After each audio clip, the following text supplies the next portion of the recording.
et suivre tout cela sur CNews. Pour le moment, on continue à commenter, à analyser ces passations de pouvoir, ces prises de parole, ces nouveaux arrivés. Évidemment, il y en a qui attirent le regard. C'est d'ailleurs fait pour cela aussi, très certainement, avec des personnalités clivantes, très médiatiques qui arrivent, notamment Éric Dupond-Moretti, garde des Sceaux. On accueille pour l'heure sur ce plateau Valérie Gomez-Bassac, bonjour. Bonjour. Députée du Var, porte-parole du groupe La République En Marche à l'Assemblée. Marie-Claire Carrère-Gé, bonjour à vous. Bonjour. Président du groupe Les Républicains, élu toujours au Conseil de Paris? Oui.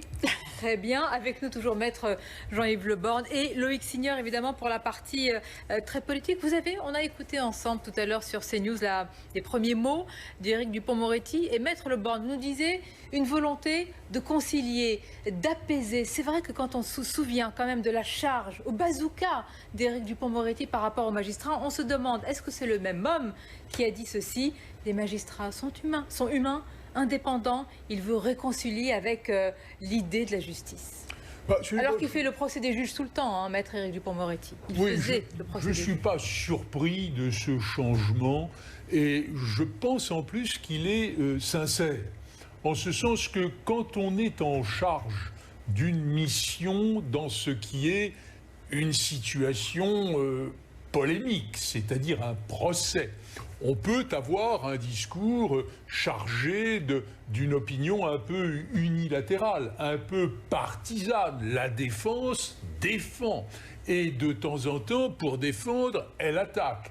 Et puis, si le même homme se retrouve quelque temps plus tard dans une tâche différente, où la conciliation, où la concertation, où le dialogue est fondamental, je dirais qu'une intelligence évidente conduit à un discours différent. Et qu'on ne peut pas imaginer qu'un ministre de la Justice puisse aujourd'hui avancer sans un vrai dialogue avec l'institution judiciaire, avec les magistrats. Et cette ouverture, ça a été le propos d'Éric Dupond-Moretti. Comment pouvait-il en être autrement? Qu'en pense la majorité? Quel accueil? Les premiers mots, c'est toujours un test, hein, même pour quelqu'un, évidemment, qui est un grand habitué de la parole, des formules choc et des plaidoiries. C'est un accueil très favorable. Maintenant, nous devons continuer notre action, mais je partage tout à fait vos propos. C'est-à-dire que lorsqu'il est avocat, il représente que lorsqu'il est avocat et option est souvent à l'encontre des magistrats. Aujourd'hui, il est garde des Sceaux. Aujourd'hui, il est ministre et il connaît l'ampleur de la mission qu'il attend, et il est sur la base d'une conciliation, de tendre la main, de discuter avec tout le monde. Et je connais l'homme, son investissement, son engagement.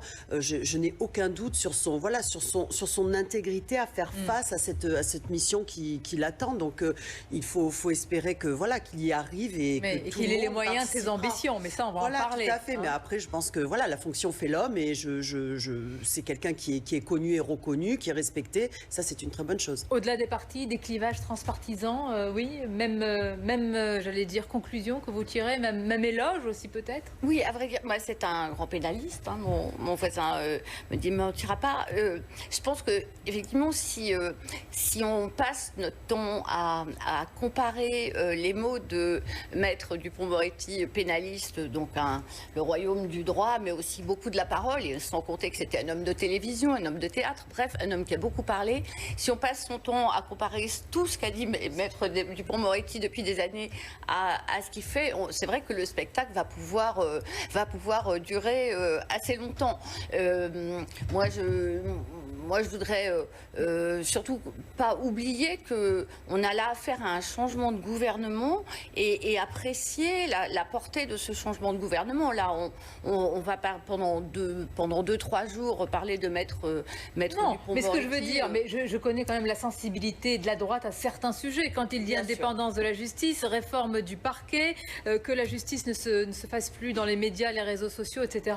Ce sont des choses évidemment que vous partagez, que vous portez depuis des années. Bien sûr. Après, ça va être les actes qui vont apporter plus que les paroles, parce que effectivement, le côté parole, il est imbattable.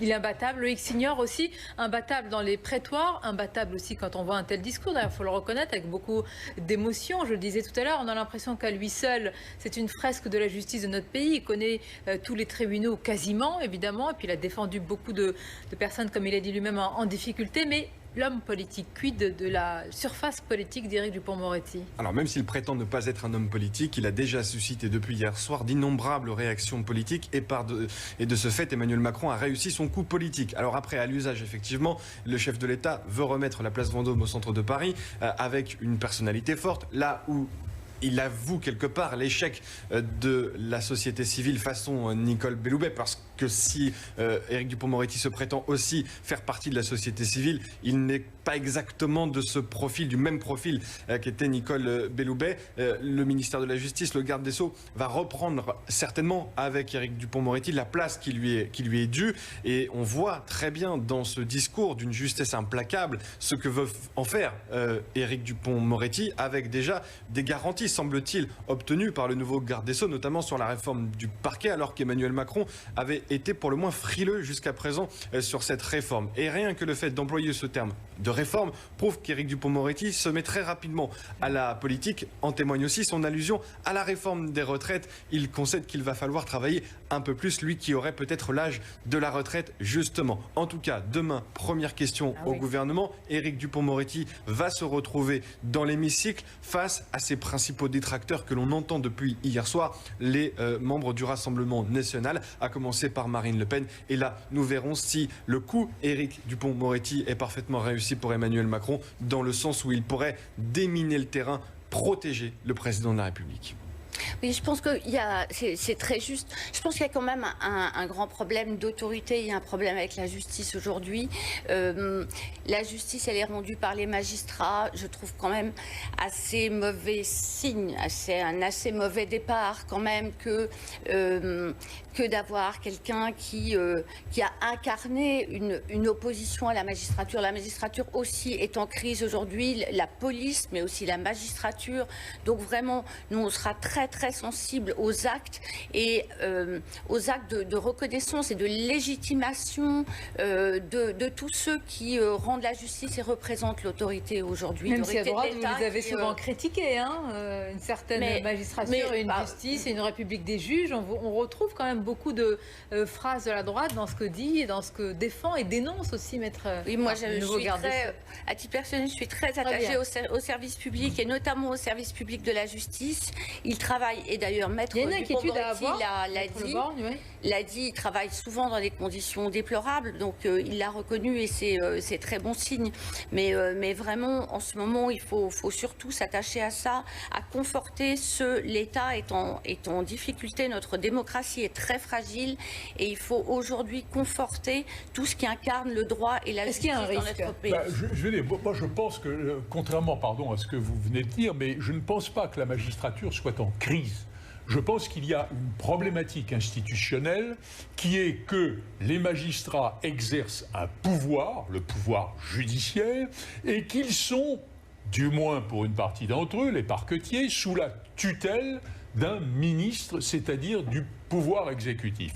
Et que la surprise, pour prendre un mot plus consensuel que celui de la protestation, qui s'est marqué hier à la désignation d'Éric Dupond-Moretti à travers un certain nombre de déclarations de magistrats, pose le problème de la représentation de la magistrature et de son rapport avec l'État. Et je crois qu'il faut songer à ce que ce lien entre ce grand corps, qui n'est pas un corps de fonctionnaires qui n'aurait qu'à obéir à une hiérarchie, parce que précisément ils exercent un pouvoir, eh bien que ce corps est au fond sa représentation un peu choisie, ou en tout cas acceptée auprès de l'État. De telle sorte que la vieille idée inscrite dans l'histoire de France entre le garde des Sceaux, qui était le ministre de la loi, le ministre de statut personnel, le ministre des réformes tenant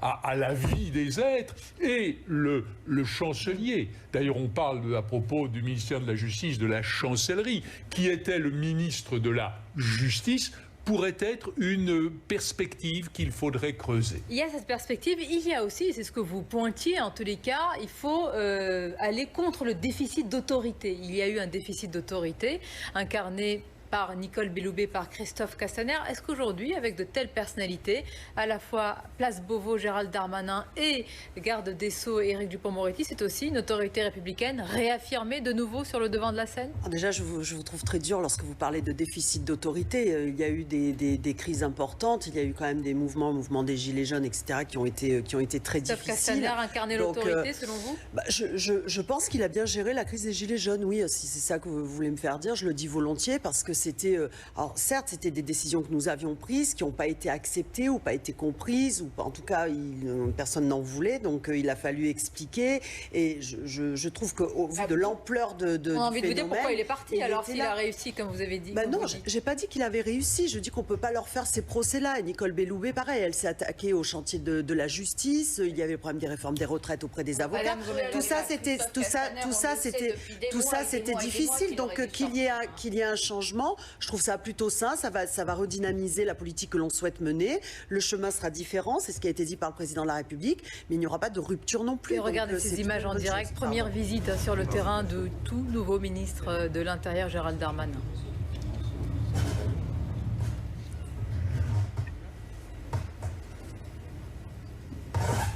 Oui, première visite sur le terrain au Mureaux, au commissariat des Mureaux pour Gérald Darmanin. Très peu de temps après la passation de pouvoir qui a eu lieu avec Christophe Castaner, très peu de temps aussi avant le premier conseil des ministres qui aura lieu. Le commissariat des Mureaux, c'est là où servait le commandant tué à Magnanville en 2016. Et c'est donc un symbole fort choisi par le nouveau ministre de l'Intérieur qui suit un autre déplacement, celui du Premier ministre Jean Castex, cette fois-ci auprès de ce qu'on appelle les nuiteux, ces policiers de nuit au commissariat de la Courneuve dans le 93. C'était dimanche soir très tard, donc 2 commissariats. Il y aura un troisième déplacement, un deuxième déplacement de Gérald Darmanin aujourd'hui après le Conseil des ministres, vraisemblablement dans le Lot-et-Garonne où cette gendarme a été tuée il y a 2 jours.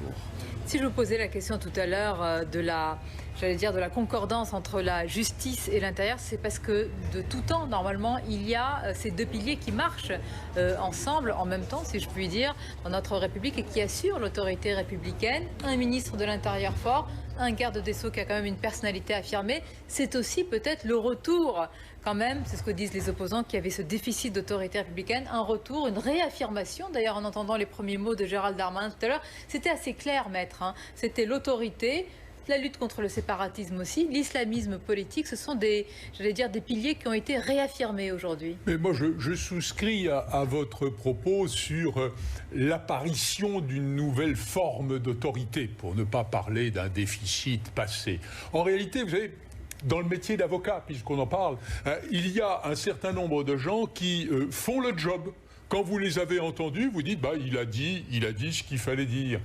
Mais l'a-t-on entendu ? Il y a ceux qui donnent à une fonction, que ce soit celle d'avocat ou celle de ministre, qui donnent ce je ne sais quoi de supplémentaire, c'est-à-dire une sorte de souffle qui donne le sentiment qu'il se passe quelque chose de plus.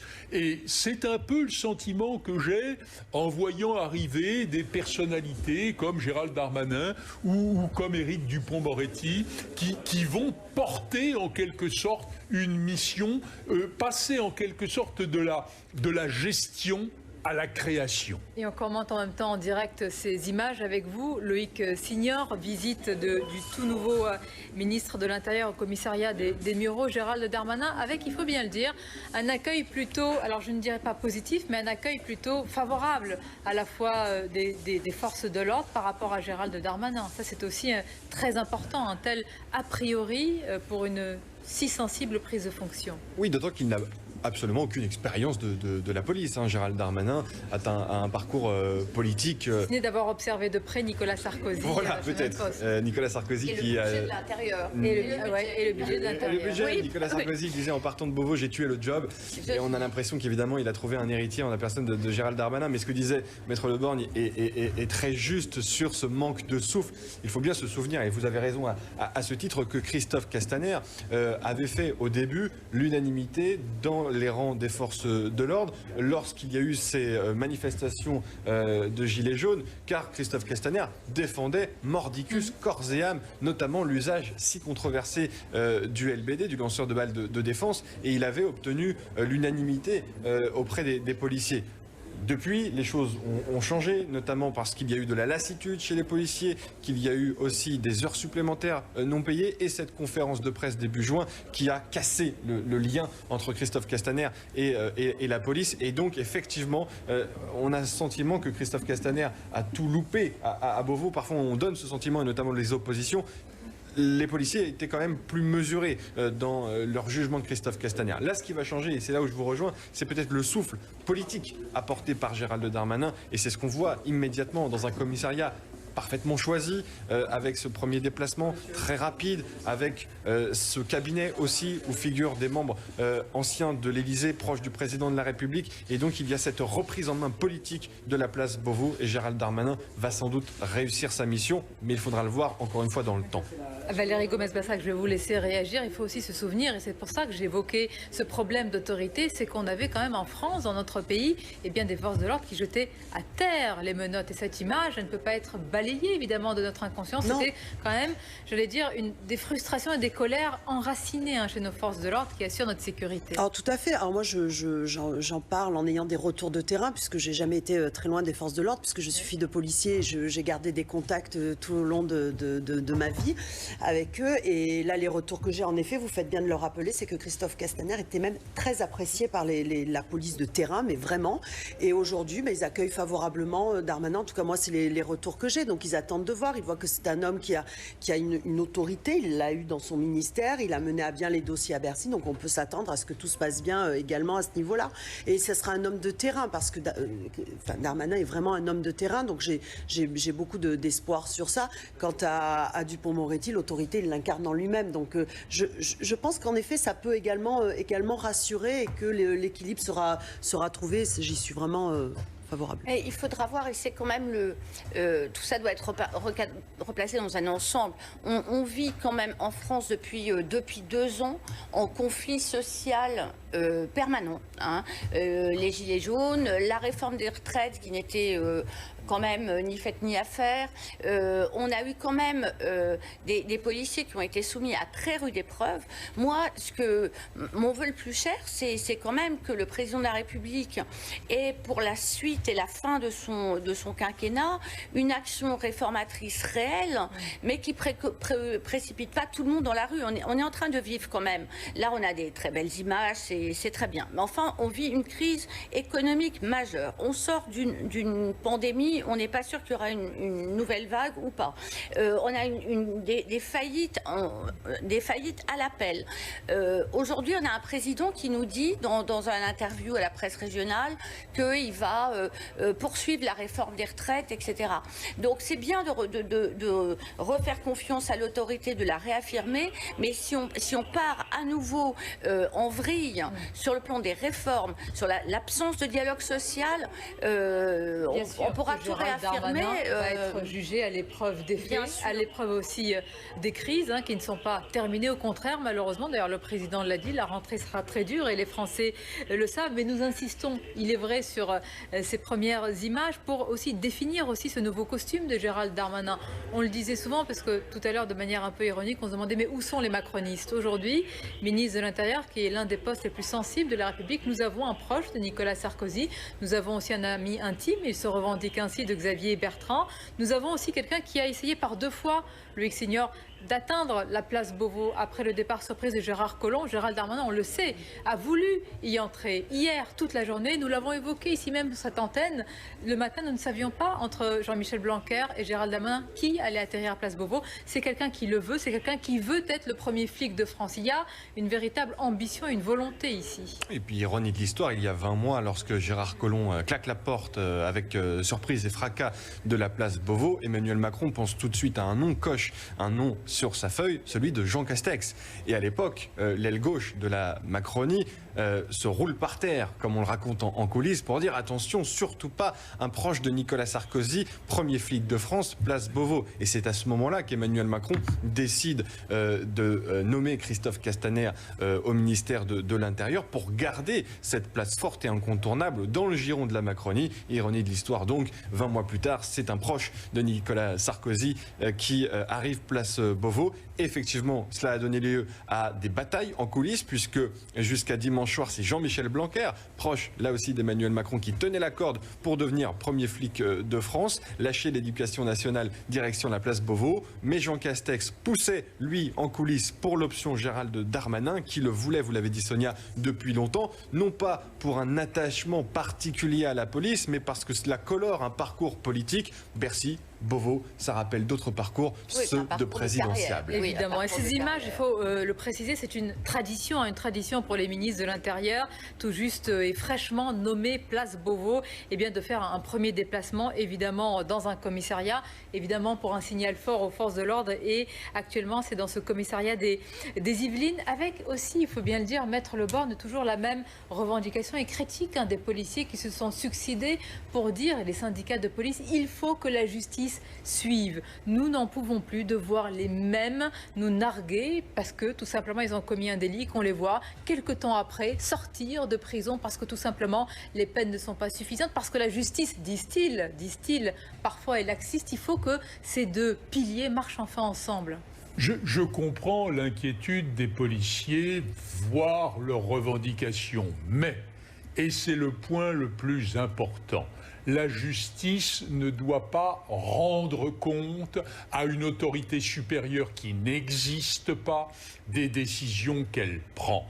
Et s'il faut qu'il y ait une concertation, peut-être des échanges, peut-être, je dirais, une situation un peu pédagogique entre la décision judiciaire et l'exigence policière, il ne doit y avoir sur la justice aucune exigence supérieure que sa propre conscience de son devoir et de la décision qu'elle a à prendre. Ceci me paraît important. Et je dirais que vous signaliez tout à l'heure les personnalités, qu'il s'agisse de Gérald Darmanin ou d'Éric Dupond-Moretti, des personnalités fortes dans des missions également difficiles. Mais c'est précisément ce qui permet peut-être de s'opposer à cette sorte de contestation permanente que vous souligniez, madame, tout à l'heure, qu'on voit dans la rue. Car en réalité, quand on exerce des responsabilités, il ne faut pas le faire à moitié. Il ne faut pas le faire avec le sentiment que, finalement, exercer le pouvoir, c'est un peu être coupable. Il y a une nécessité de dire « j'ai pris la décision que j'ai prise parce que j'estime que c'est la meilleure pour la France et à partir du moment, je l'assume ». Je crois que quand on est porté par cette foi-là, eh bien, les décisions qu'on prend sont plus aisément acceptées par ceux qui, en d'autres temps et dans d'autres circonstances, les comprennent. Et on écoute Gérald Darmanin. Mesdames et messieurs, j'ai souhaité, pour mon premier déplacement officiel, à la suite de la nomination par Monsieur le Président de la République, me rendre ici, parce que, comme tous les Français, j'ai été particulièrement choqué de la mort de vos collègues. Je n'ignore pas que pour la première fois, et indépendamment des risques de votre métier, des agents de l'État, des policiers français, ont été tués en dehors de leur service, dans des conditions particulièrement insupportables, par des terroristes islamistes. Je sais à quel point vous aimez votre métier. Vous pouvez avoir des doutes, vous prenez des risques, et vous le faites pour protéger nos concitoyens, parce qu'à un moment de votre vie, vous vous êtes dit que vous protégiez votre frère, votre mère, votre fils, votre fille, et que quelqu'un d'autre pourrait le faire, et c'est pour ça que vous êtes engagé dans la police nationale. Je voudrais vous assurer du soutien indéfectible du gouvernement et de mon soutien, et dire à Monsieur le Directeur Général de la Police Nationale que l'ensemble des femmes et des hommes qui sont sous autorité pourront toujours compter sur moi. Je voudrais avoir évidemment, pour la famille de Jean-Baptiste Salvin et de Jessica Schneider et de l'ensemble des collègues des commissariats des Mureaux et de Mantes-la-Jolie, un profond respect et l'expression de mon souvenir et de mon soutien. Je vous remercie.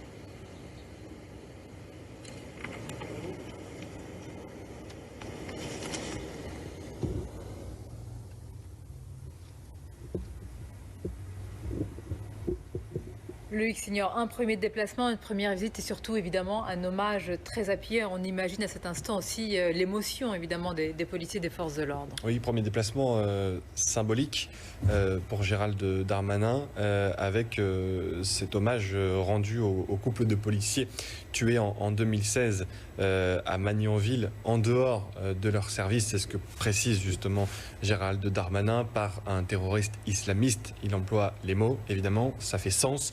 Pour Gérald Darmanin, ça donne une coloration de ce qu'il veut faire au ministère de l'Intérieur. Gérald Darmanin qui, on le sent, arrive sur la pointe des pieds. Il ne connaît pas véritablement la police, il en a rêvé, mais il ne veut pas s'imposer comme le chef absolu de cette police. Il va la découvrir, l'appréhender et il va certainement la protéger. C'est la mission sans doute que le président de la République et le Premier ministre lui ont confiée. On ne veut plus certainement dans les prochains jours très rapidement voir les dépôts de menottes et les manifestations de policiers. Et donc ce déplacement à la fois symbolique est quand même très fort en enseignement. Avec des mots et des concepts qui sont rappelés, réaffirmés, martelés. Là on l'a entendu et tout à l'heure également lors de sa passation de pouvoir, Gérald Darmanin qui insiste sur la laïcité, qui insiste aussi sur la lutte contre les séparatismes, qui insiste aussi évidemment, et là c'est tout un symbole, sur la lutte contre le terrorisme islamiste. C'est aussi une manière d'occuper ce terrain-là. Alors, est-ce que ça a été suffisamment occupé auparavant, à la fois à l'intérieur et la justice? Mais en tous les cas, là, c'est de manière affirmée. Ce sont des combats que vous incarnez aussi, et, évidemment, et des combats qui vont faire partie, pendant ces 2 ans, probablement, qui vont être là. Ce sont des thèmes éminemment importants, éminemment aussi sensibles dans notre société. Bien sûr, c'est des thèmes qui appartiennent à personne. Et ils les incarnent, selon vous, Darmanin. C'est ce qu'il cherche sur la pointe des pieds, comme vous l'avez dit. Cette intervention est assez timide, mais le lieu choisi, l'hommage aux policiers, les circonstances de leur assassinat parlent en elles-mêmes. Et donc, oui, c'était quelque chose de très nécessaire. Maintenant, encore une fois, moi, je ne demande qu'à leur réussite pour mon pays, mais il faudra des actes. C'est pas seulement des mots qui sont des mots partagés, je crois, par tous les Français. Ce qu'a dit vient de dire monsieur Darmanin. Ont-ils été suffisamment martelés par certains politiques? Les premiers à droite, voilà, évidemment que non, et de façon beaucoup trop durable. Parce que là, on présente ce remaniement comme c'est un changement de gouvernement. En réalité, on voit bien ce qui change, c'est-à-dire assez peu de choses finalement. Mais il y a cette volonté, elle a été exprimée aussi par Jean Castex lors de son premier déplacement. On voit bien, mais enfin, qui ne l'aurait pas vu, le besoin de réaffirmer cela dans notre République parce qu'elle est tendre vraiment l'oreille attaquée. Pour écouter les échanges également. Ça vient? Ça se passe très bien. C'est pas difficile, C'est parfois difficile, mais déjà on parvient quand même à renouer le dialogue avec la population et les bailleurs. Et il y a un contrat de confiance déjà, et voilà, c'est important. Et ça nous a permis de démanteler 2 opérations sur la Vigne Blanche, dans le secteur des Mureaux, et ainsi qu'au Bougiemont. Voilà. Et pourquoi le problème avec les bailleurs sociaux, c'est quoi? C'est les caves, c'est les toits? Oui, c'est souvent les idées parties communes des caves. Et parfois on peut trouver du stupéfiant. C'est quoi? Un peu de tout? Un peu de tout, voilà. Et ils jouent le jeu? Comment? Tous les bailleurs sociaux jouent le jeu? Pratiquement. Pratiquement, c'est pas tous. Pas tous, mais pratiquement. Les problèmes de clés pour rentrer dans les immeubles? Ça, c'est toujours le petit problème, et ça va, on parvient quand même à accéder au hall d'entrée et puis au café. Voilà. Merci beaucoup, je vous en prie.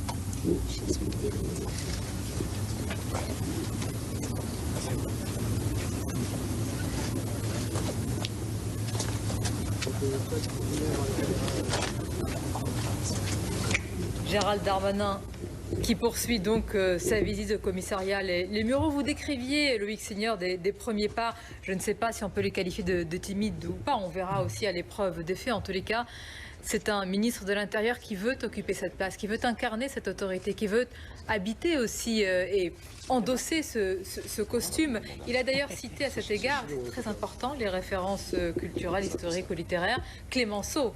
Alors Clémenceau, évidemment, ça donne tout de suite un petit peu une clé, hein, cher Jean-Yves Le Borne, pour savoir comment ces ministres de l'Intérieur, finalement, quelles sont leurs références pour endosser un costume qui n'a jamais été facile, quelle que soit d'ailleurs la période. Celle-ci va être très compliquée.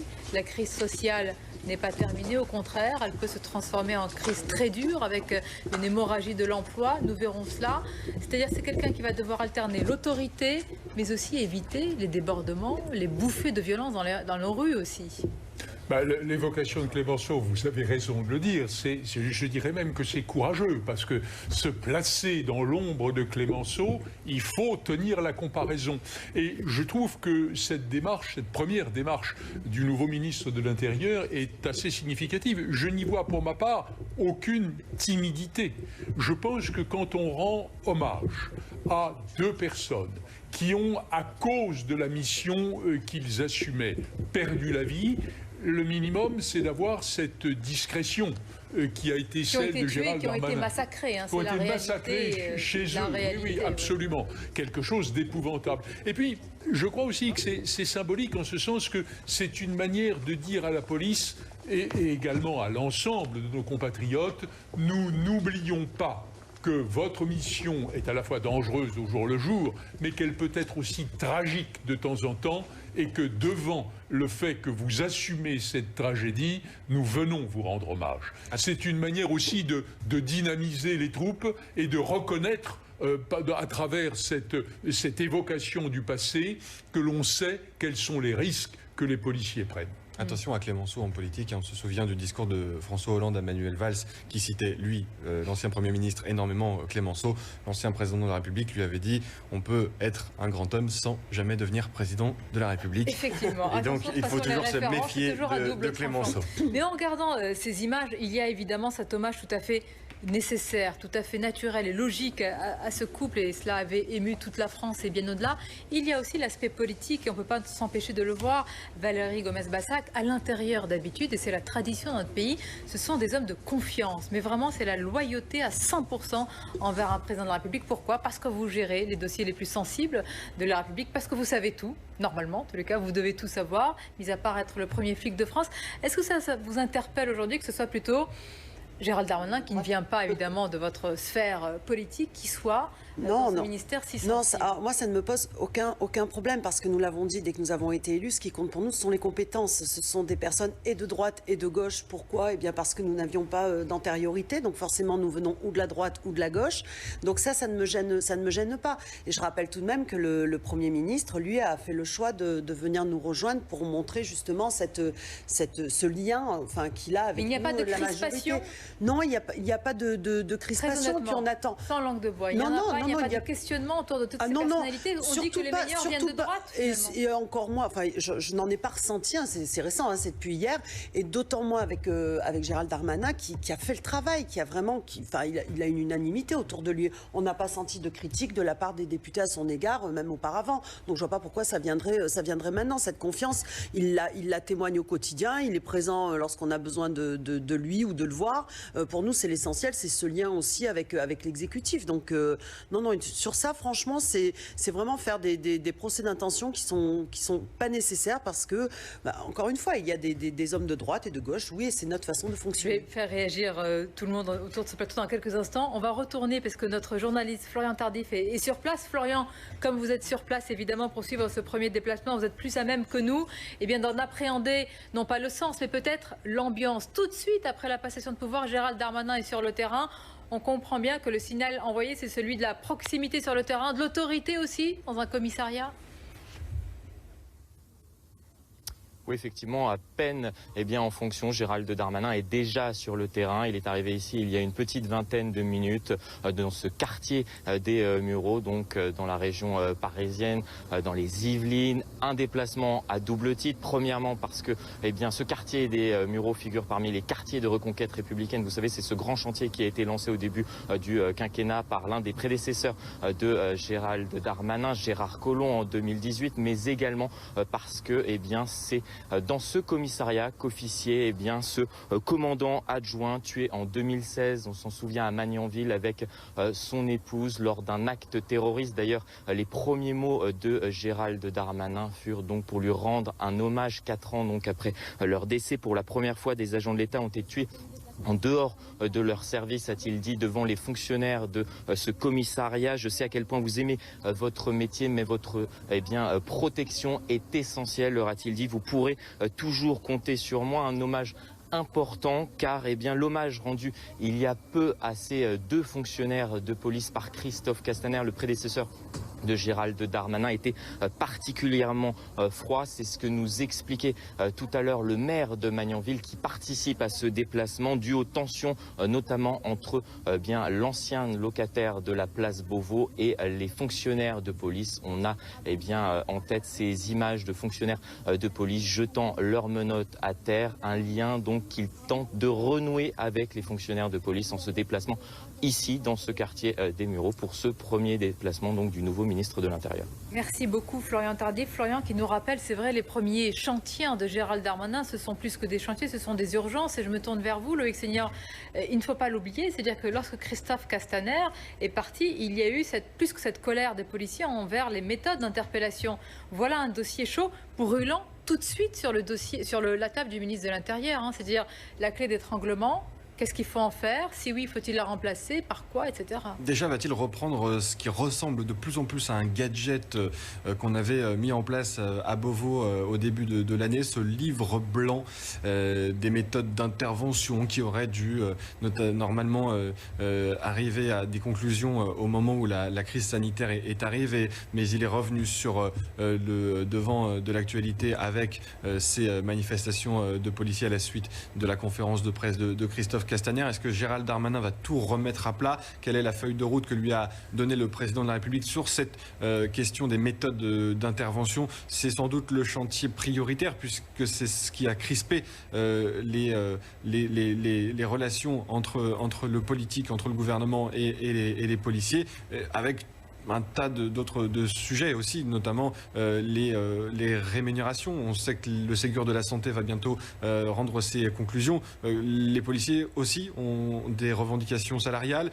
ont des revendications d'heures supplémentaires non payées, et ce depuis des années maintenant, même si effectivement, je vous rejoins, Christophe Castaner avait fait un effort là-dessus. Donc beaucoup de chantiers. Et on sait aussi que souvent les policiers de terrain ont plutôt un regard assez bienveillant à l'égard de leur ministre dans ce genre de déplacement. En revanche, les syndicats de police sont très puissants et ont déjà demandé de rencontrer le nouveau ministre de l'Intérieur, à Gérald Darmanin, de les convaincre, et ce, très rapidement. Des choix et un style aussi, quand on se remémore en tous les cas dans notre histoire contemporaine des derniers ministres de l'Intérieur. On a en tête, et je suppose que vous êtes d'accord avec nous, on va citer Manuel Valls, on va citer Bernard Cazeneuve. Évidemment, quand on remonte, on cite également Nicolas Sarkozy. Même si Bernard Cazeneuve est un homme qui vient de la gauche, ce sont quand même des gens qui se sont illustrés dans une forme d'incarnation du fluide de l'autorité, je dirais.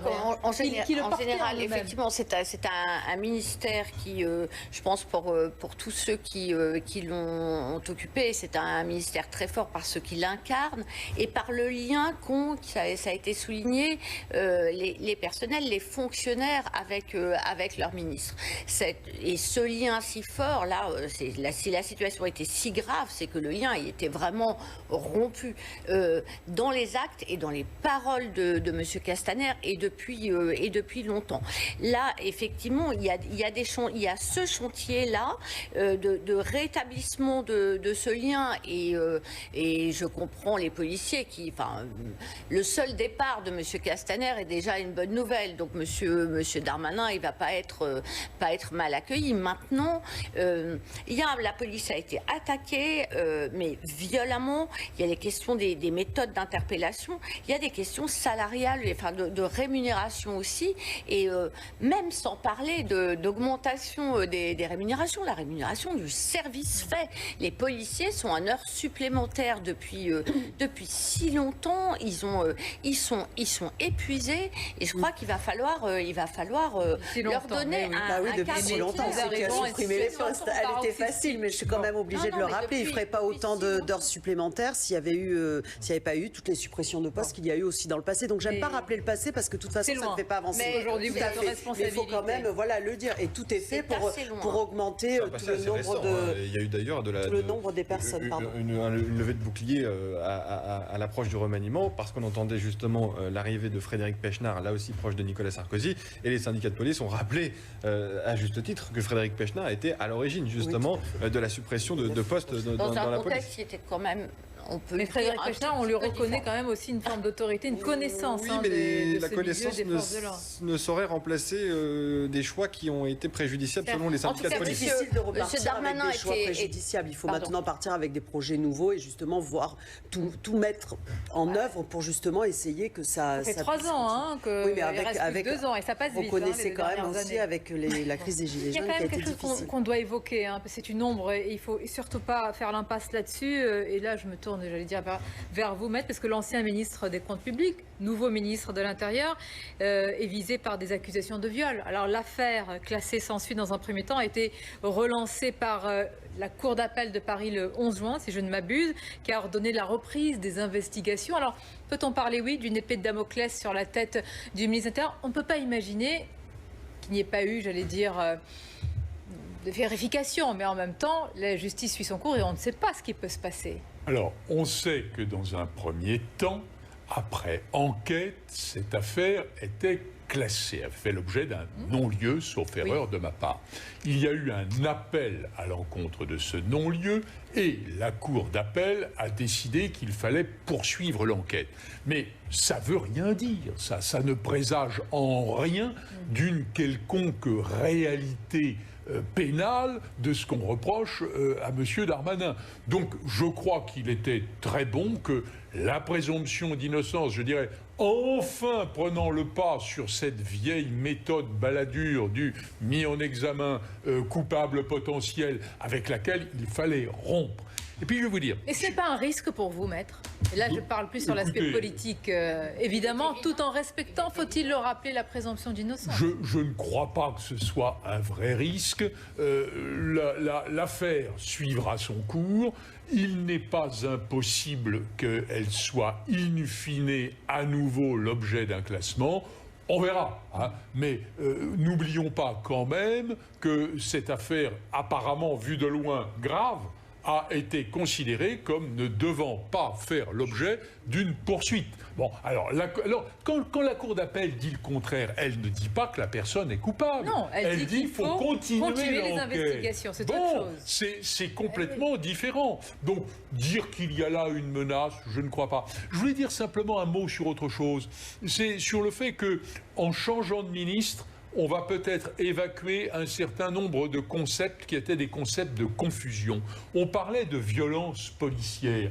Parlons de l'usage de la force publique dans l'intérêt de la loi. La violence, elle est obligatoire dans un certain nombre de confrontations. Les problématiques sur les méthodes d'interpellation ne doivent pas être imputées aux policiers. Elles doivent faire l'objet d'une réflexion, d'une opportunité. On leur donne des moyens qui ne sont pas nécessairement les bons. C'est à ceux qui réfléchissent. Une nouvelle doctrine du maintien de l'ordre qui doit être de nouveau repensée. Puisque le... Mais oui, on a été troublé par l'importation de l'affaire Floyd en France, qui a finalement créé un accès de fièvre et un manque de discernement. Il faut maintenant revenir à des analyses plus tranquilles.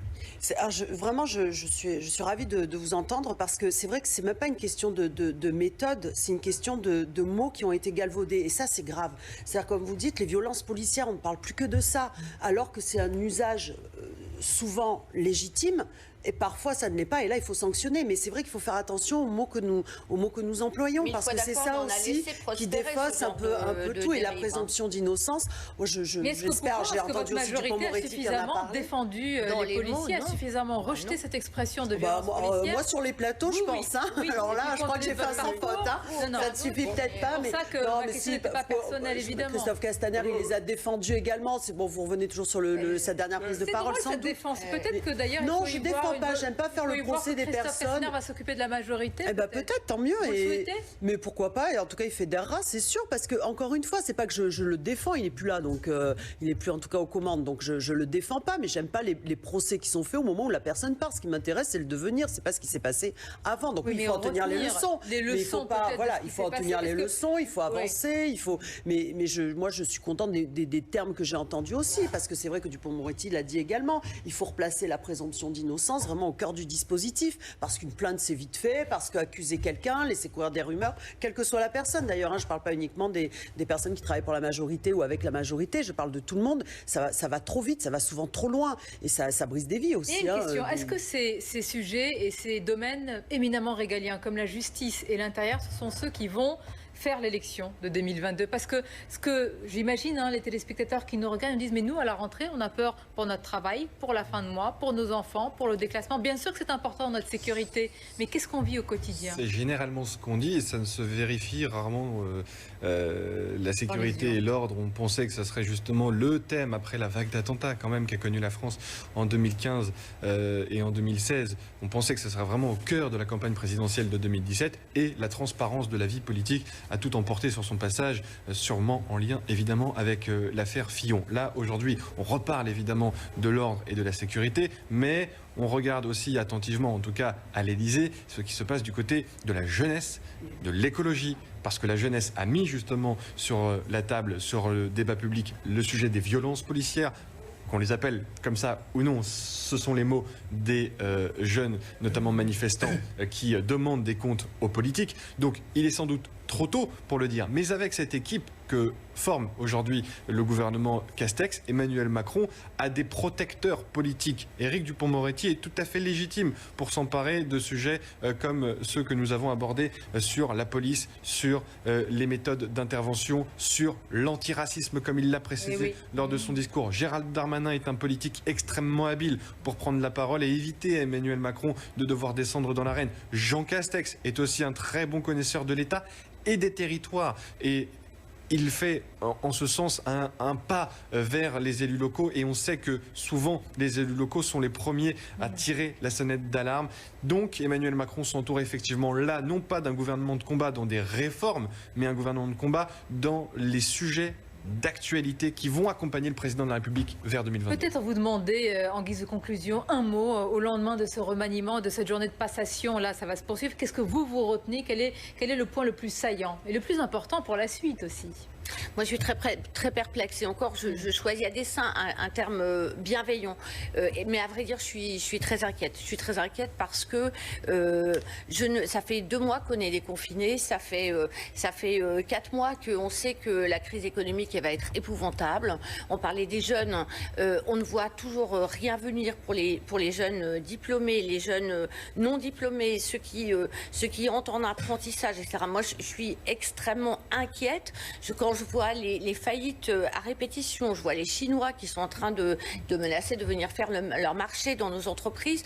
Moi, je suis assez stupéfaite. Inquiétude sur le manque de vision. Juste un mot, ce matin, à la réunion de groupe avec le Premier ministre, il a bien insisté sur le fait que la jeunesse serait sa priorité. Et dans les secrétariats d'État qui vont arriver, nous aurons confirmation de cela. Et moi, je suis très confiante. Donc, évidemment, nous avons conscience de la crise sanitaire que nous avons traversée, de la crise économique, de la crise sociale. Je suis ravie que Bruno Le Maire ait un ministère très important, et il faut que l'économie reparte bien pour que tout le reste puisse suivre. Et sur la jeunesse, très confiante. Est-ce qu'un avocat, je vais demander de conclure en un mot. Pardon.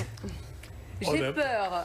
Écoutez, Un mot, oui. Écoutez, un mot. Merci. Il y a toujours des difficultés dans la gestion d'un pays.